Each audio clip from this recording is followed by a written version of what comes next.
हमने अभी तक प्रबंध का अर्थ, परिभाषाओं के बारे में अध्ययन कर लिया।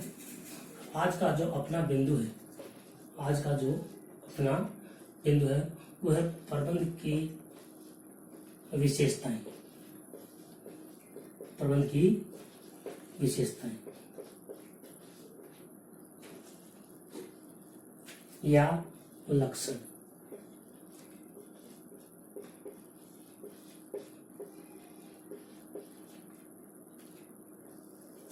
अगर आपने जो पहले वाला वीडियो सही तरह से देखा है, समझा है, उसे नोट किया, तो विशेषताओं को याद करने में आपको बहुत ही आसानी रहेगी।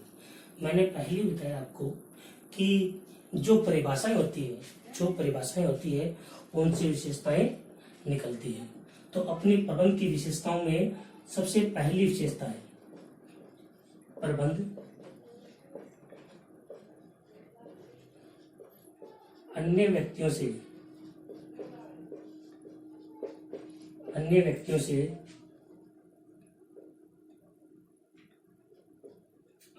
से कार्य करवाने की कला है। प्रबंध अन्य व्यक्तियों से कार्य करवाने की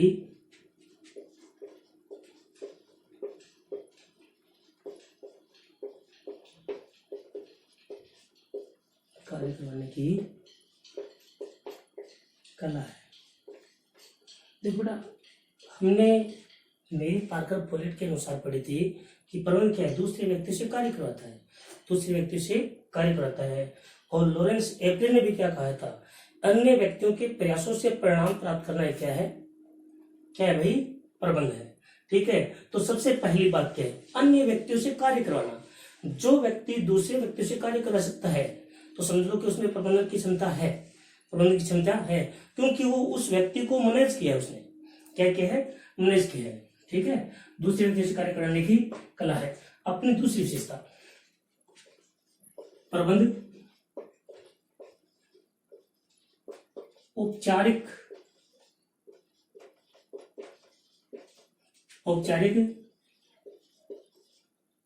समूह में कार्य करवाने की प्रक्रिया है। यहाँ पर बात चली औपचारिक में जो व्यवस्थित समूह होता है वहां पर प्रबंध निश्चित रूप से क्या करता है, कार्य करता है। कोई भीड़ भाड़ में ना प्रबंध कार्य नहीं करता है। जो औपचारिक समूह है, कोई सम्मेलन है, वहां पर क्या है, प्रबंध कार्य करता है। इसलिए कहा गया है प्रबंध क्या है, औपचारिक समूह में कार्य करवाने की एक प्रक्रिया है। अगर किसी भीड़ को व्यवस्थित करना है तो वहां पर प्रबंधक काम करेगा, और प्रबंधक वहां पर काम करेगा तो वो भीड़ नहीं कहलाएगी, वो संगठन बन जाएगा। क्या बन जाएगा, संगठन बन जाएगा। तो इसलिए कहा गया है प्रबंध औपचारिक समूह में कार्य करवाने की कला है। ठीक है, तीसरा बिंदु देखो, प्रबंध एक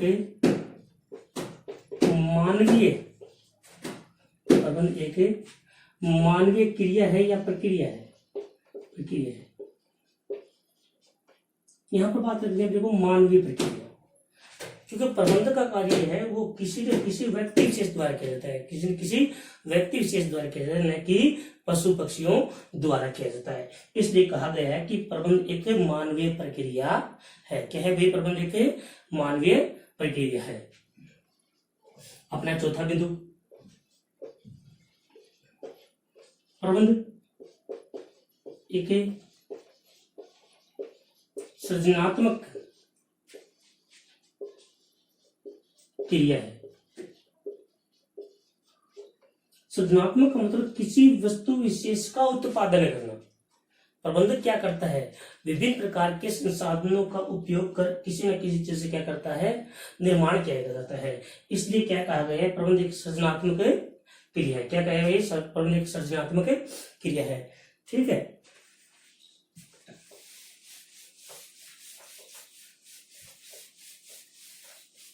अगला बिंदु देखो, अपने 5 विशेषता होगी। अब देखो इसमें मानव क्रिया आ गया, क्षण,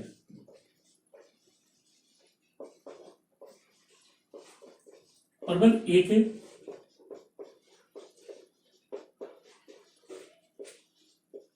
सार्वभौमिक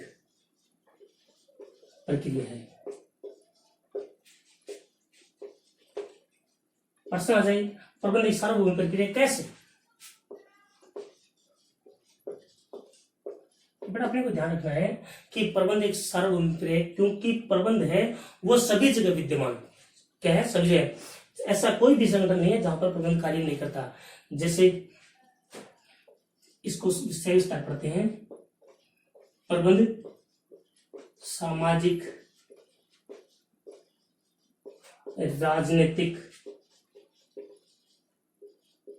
राजनीतिक, धार्मिक, आर्थिक आदि सभी जगह किसी न किसी रूप में विद्यमान होता है। किसी न किसी रूप में क्या होता है, विद्यमान होता है। इसलिए कहा गया प्रबंध एक क्या है, सार्वभौमिक प्रक्रिया है। तो बगैर प्रबंध हम कार्य नहीं कर सकते। यहाँ बात करें सामाजिक, अपने समाज में बहुत से विवाह प्रोग्राम होते हैं, बहुत से विवाह प्रोग्राम, छोटे मोटे जागरण वगैरह है, इत्यादि बहुत से कार्य होते हैं। वहां पर प्रबंध किसी न किसी रूप में क्या करता है, कार्य करता है। राजनीतिक संगठन है, राजनीति में क्या है, प्रबंध कार्य करता है। प्रबंध क्या करता है, कार्य करता है। केंद्र सरकार है, अपने कार्यों को अधीनस्थों को बांटती है, ठीक है। केंद्र सरकार अपने आधार पर कार्य करती है, राज्य सरकार अपने आधार पर कार्य करती है। अभी लॉकडाउन का समय चल रहा है, तो केंद्र ने अपने तरीके से मैनेजमेंट का कार्य संभाल रखा है और वो राज्य सरकार ने अपने तरीके से कार्य संभाल रखा है।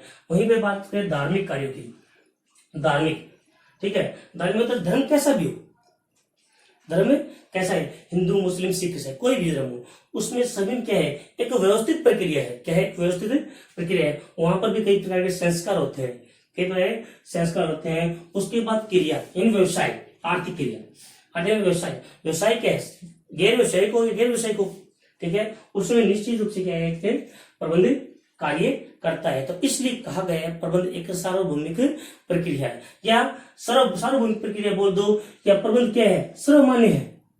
सर्वमान्य यानी सभी जगह विद्यमान है, सभी जगह क्या है, विद्यमान है। इसलिए कहा गया प्रबंध एक सार्वभौमिक प्रक्रिया है। उसके बाद बात करते हैं हमने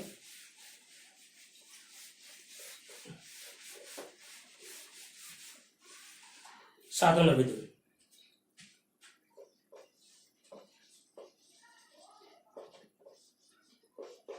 प्रबंध एक अदृश्य शक्ति है। प्रबंध क्या है, अदृश्य शक्ति है। अदृश्य मतलब जो दिखाई नहीं देती, जो दिखाई नहीं देती। हम कहीं भी जाए प्रबंध विद्यमान होता है। हमने थोड़ी देर पहले एक बिंदु वाला पढ़ा था, प्रबंध सार्वभौमिक प्रक्रिया है। प्रबंध क्या, सार्वभौमिक प्रक्रिया है, यानी हम कहीं भी जाए प्रबंध विद्यमान है। प्रबंध वो दिखता नहीं है, वो दिखता नहीं है, केवल और केवल हम महसूस कर सकते हैं, केवल और केवल महसूस कर सकते हैं। हम किसी संगठन में गए, किसी कार्यक्रम में गए, कोई शादी समारोह में गए, अगर वहां पर अपने को अच्छी व्यवस्था मिली, वहां पर अपने क्या मिली, अच्छी व्यवस्था मिली, तो हम देखेंगे कि प्रबंध विद्यमान है। हम क्या बोलेंगे, व्यवस्था बहुत बढ़िया थी। व्यवस्था क्या थी, बहुत बढ़िया थी, अच्छी थी, ठीक है। हमने क्या किया, केवल और केवल महसूस किया, देखा। कोई घूम रहा था क्या वहां पे, नहीं घूम रहा था ना, देखा, केवल महसूस किया कि हाँ वहां पर प्रबंध विद्यमान है। हम बता सकते हैं क्या, मैनेजमेंट बहुत बढ़िया। कोई बड़े प्रोग्राम में गए, शादी समारोह में गए, कोई रैली वगैरह देखी, मैनेजमेंट बहुत बढ़िया है, हम बोलेंगे क्या, प्रबंध बहुत बढ़िया है। अगर कहीं प्रबंध विद्यमान नहीं होता तो नहीं, कहीं जाएंगे ना यार, अच्छे नहीं थे, कोई व्यवस्था ही नहीं थी। व्यवस्था मतलब वहां पर प्रबंध विद्यमान ही नहीं था। अगर किसी संगठन में प्रबंध विद्यमान है, किसी संगठन में प्रबंध विद्यमान है, तो प्रबंध निश्चित रूप से क्या करेगा, वहां पर प्रस्तुत होगा, क्या होगा, अपने लक्ष्य को प्राप्त करेगा। यानी संस्था क्या करेगी, प्रगति करेगी। क्या करेगी, प्रगति करेगी, अपने लक्ष्य को प्राप्त करेगी। अगर संस्था में प्रबंध विद्यमान नहीं है तो संस्था निश्चित रूप से क्या है, क्या होगी, डूबेगी। भाई इसलिए कहा जाएगा एक अच्छा प्रबंध, एक अच्छा प्रबंधन संस्था को क्या कर सकता है, शिखर पर पहुंचा सकता है, और एक संस्था में कुप्रबंध है वो संस्था को गिरा भी सकता है। इसलिए प्रबंध क्या है, एक आदर्शीय शक्ति है। इंपॉर्टेंट बात है, इसे लिख लेना आपने। प्रबंध क्या है, प्रबंध एक आदर्शीय शक्ति है, क्योंकि इसके कार्यों को केवल और केवल महसूस किया जा सकता है। गौर से सुनते जाना और उसके नोट्स के रूप में लिखते जाना आप सभी, ठीक है। आदर्शीय शक्ति है, इसे केवल और केवल महसूस किया जा सकता है। जहां पर प्रबंध विद्यमान है वो कार्य संस्था क्या है, निरंतर प्रगति करेगी, और जहां पर प्रबंध विद्यमान नहीं है वो संस्था है निरंतर गतिहीन रहेगी। उसके बाद बात करते हैं 8 नंबर, प्रबंध आंतरिक एवं बाह्य वातावरण से प्रभावित होता है। देखो यहां पर अपने कोई छोटा सा एग्जांपल ले ले। अपने एक संस्था है, अपने क्या है, संस्था है, ठीक है। संस्था है या कंपनी है, हमने अपनी संस्था में अच्छी तरह से मैनेजमेंट नहीं करेगा, अच्छी तरह से मैनेजमेंट नहीं करेगा, तो वहां का जो वातावरण है वो क्या जाएगा, बिगड़ जाएगा। या सरकार ने अपनी नीतियों में परिवर्तन कर लिया, सरकार ने अपनी नीतियों में क्या कर लिया, परिवर्तन कर लिया, तो संस्था में क्या होगा, वातावरण प्रभावित होगा। कर्मचारियों ने हड़ताल कर दी आंतरिक में, तो क्या होगा, प्रबंध प्रभावित है। इसलिए कहा जा सकता है कि प्रबंध आंतरिक एवं बाह्य, आंतरिक एवं बाह्य सभी प्रकार के बाह्य वातावरण पर क्या होता है, वातावरण से प्रभावित होता है। क्या होता है भाई, प्रभावित होता है। उसके बाद बात करते हैं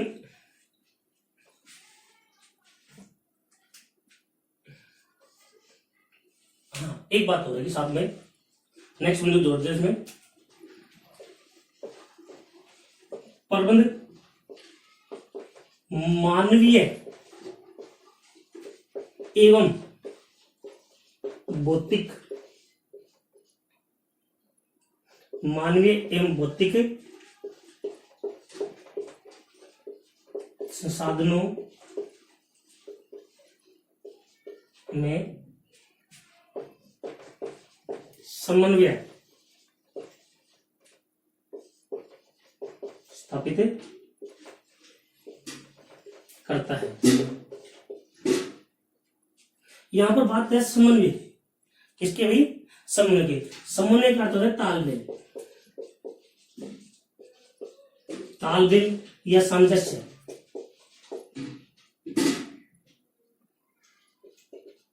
सामंजस्य, ठीक है। देखो बेटा यहां पर बात क्या चल रही है, तालमेल और सामंजस्य की। यानी संस्था में, कोई भी संस्था हो, कहीं भी हो, संसाधन दो प्रकार के होते हैं। कितने प्रकार के, दो प्रकार के। एक तो मानवीय संसाधन और एक भौतिक संसाधन। मानवीय संसाधन एक है, भौतिक संसाधन, ठीक है। जैसे ये पेन, ठीक है, भौतिक है, मैं हूं, एक मानव हूं। एक प्रबंधक क्या करेगा, इन दोनों संसाधनों का समन्वय स्थापित करेगा। क्या करेगा भाई, समन्वय, यानी प्रत्येक एक दूसरे के बदले कार्य करेगा, यानी एक दूसरे पूरक के रूप में काम करेंगे। ये पेन नहीं होगा, ये बोर्ड नहीं होगा, तो मैं पढ़ाऊंगा कैसे, मैं पढ़ाऊंगा कैसे। ये सभी कार्य क्या है, एक प्रबंधक के द्वारा किया जाता है। यानी मानवीय और भौतिक जितने भी संसाधन होते हैं उसमें क्या करता है, वो समन्वय स्थापित करता है, ठीक है। उसके बाद देखते हैं हम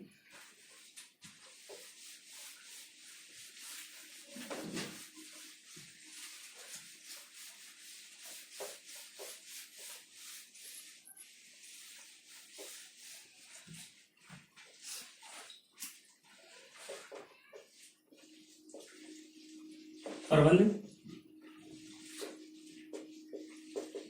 उद्देश्योन्मुखी,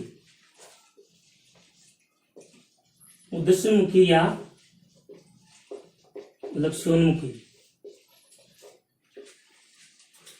प्रक्रिया है। देखो उद्देश्योन्मुखी या लक्ष्योन्मुखी प्रक्रिया, प्रबंध हमने पढ़ा है, प्रबंध एक प्रक्रिया है या क्रिया है, प्रबंध प्रक्रिया है या क्रिया है। प्रत्येक क्रिया का अपना अपना उद्देश्य होता है।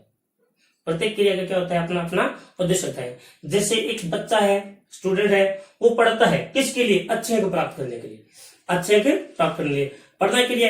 एक अध्यापक है, एक अध्यापक वो पढ़ाता है किसके लिए, अच्छे रिजल्ट के लिए, बच्चों को कुछ ज्ञान देने के लिए। उसका उद्देश्य क्या है, अच्छा रिजल्ट प्राप्त करना, ठीक है, अपने परसेंट, अपने जो सब्जेक्ट है उसमें आउट ऑफ 100 नंबर दिलाना। बच्चों का लक्ष्य क्या होता है, पढ़ना, कि मैं अच्छे मार्क्स प्राप्त करूं और बड़ा अधिकारी बनूं। प्रबंधन भी क्या है, अपने आप में एक प्रक्रिया है, एक क्रिया है, क्या है, क्रिया है। और प्रत्येक क्रिया का अपना एक उद्देश्य होता है, क्या होता है, अपना एक उद्देश्य होता है, ठीक है। अगर हम बिन उद्देश्य कोई भी कार्य नहीं कर सकते, ठीक है, बिन उद्देश्य कोई भी कार्य, अपना कुछ न कुछ एम होना चाहिए, कुछ न कुछ एम होना चाहिए। अगर अपना जीवन में कुछ एम नहीं है तो हम जो भी कार्य कर रहे हैं वो निरर्थक है, वो क्या है, निरर्थक है। इसलिए जो भी काम करें अपना एक लक्ष्य निर्धारित करके करें। लक्ष्य देखिए, लक्ष्य को बदलना नहीं है, लक्ष्य प्राप्त करना हो तो रास्ता बदलो, न कि लक्ष्य को बदलो।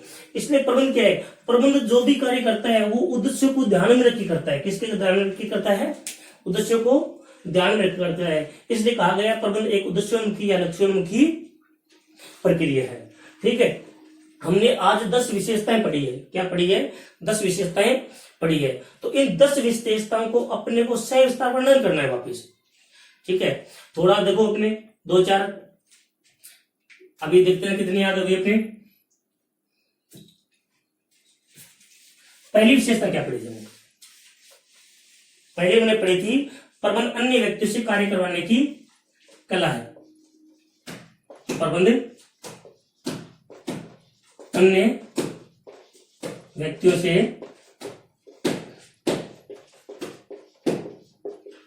कार्य करवाने की कला है।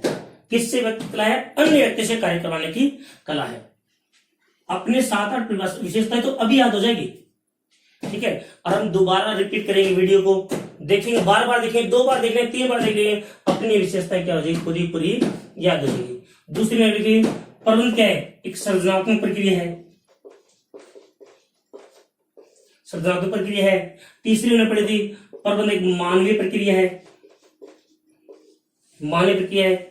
चौथी हमने पढ़ी थी प्रबंध एक सार्वभौमिक प्रक्रिया है, ठीक है।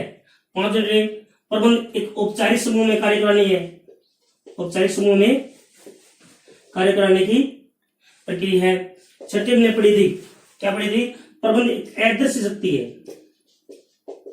आदर्श शक्ति है, ठीक है। सार्वभौमिक आ गई, सृजनात्मक आ गई, आदर्श आ गई।